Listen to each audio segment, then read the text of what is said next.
Hey everybody, it's been a little bit since I put a video out. I had a little bit of an emergency with basically all my equipment. My phone broke on me, my camera broke on me, and then my computer died. But I got most of that stuff back and I was able to recover some footage. So here's the 1 year review I did of the Jansen Towable Backhoe, the MB300 Towable Backhoe. Um, I filmed it towards the end of last summer and I guess I was 22, but I just wasn't able to get to the footage and wasn't able to edit it. So here you go. Good morning, everybody. We got a slight break in the rain today, so I thought I'd make a quick 1 year follow-up review on the digger. So this is the Jansen MB300 towable backhoe. I mainly bought it to work on my driveway, a job I haven't actually been able to do yet for a number of reasons. However, what I have done with it was I've dug up countless stumps, both large, newly cut down ones and some rotting ones, all of which it did no problem. Obviously, the bigger ones take a little longer, but it did the job. I've done some trenching in the back, made some videos on that. I've done some basic just cleaning up with it as far as like scooping out the fire pits, stuff of that nature. I've done a lot of just jobs here and there with it, and so far it's been great. I absolutely love it. I got the 3 buckets and the thumb. The buckets all work great. I use the small 10-inch one. I use a small 10-inch bucket for just about everything, or at least digging up the trees and stuff of that nature. I wish I had a ripper bar or ripper tooth. I do not. 14-inch bucket. I primarily use that for cleaning up, like scooping out like the gravel or the fire pit. This trencher bucket I love.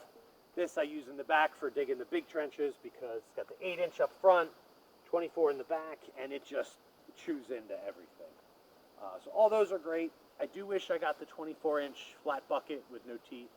I passed on it at the time and I regret that. What I did get that was not a good decision was this thumb.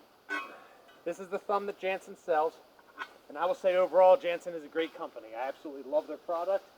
This thumb was a waste of money. It's supposed to bolt right in here, one of these, I don't remember, and there's no back support brace. So you're just supposed to tighten it, and somehow that's supposed to hold up.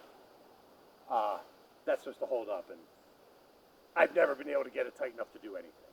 So I'd pass on that if I were you.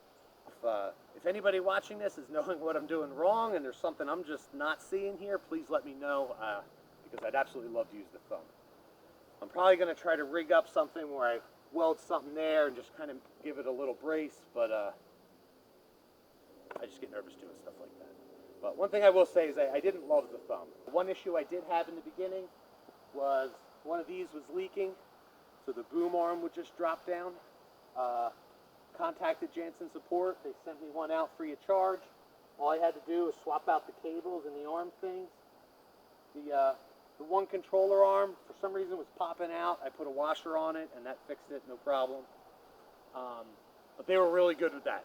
They sent it out. They sent me a return envelope. I sent it back. It was super easy. And as far as the machine itself, honestly, no complaints. It, of course, has its limitations. I find the biggest thing is learning how to work within those limitations. So, like, if you're just going to try to dig at it like it's a big, heavy backhoe, you're going to be flying all over and it's just not going to work. But if you kind of learn when you start to come up and you adjust a little bit, and you just get the feel for how to do it without flipping yourself over and hurting your back. At least that's what it was doing. But,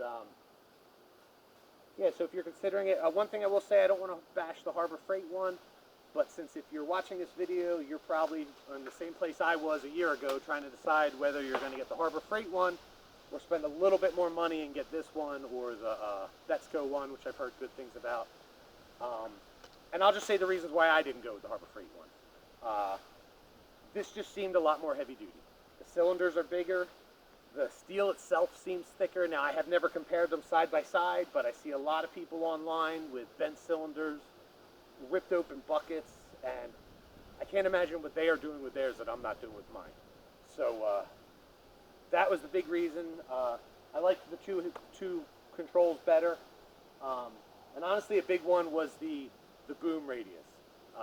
From what I read, and this may be incorrect, but it's just what I saw, and it was a deciding factor for me, was that it said the Harbor Freight boom radius is only 60 degrees. This one goes 130 degrees, and I use all of it, so I wouldn't be able to imagine having the smaller one. So either way, whatever one you get, good luck with it. I think they're all great. Even the Harbor Freight one, like I said, I'm not trying to bash them at all. I just am personally very happy I went with the Jansen. The customer service has been great. They sell extra parts, no problem. Overall, it's been an awesome experience. So I hope this video helped. If it did, please press like and subscribe, and thank you for watching.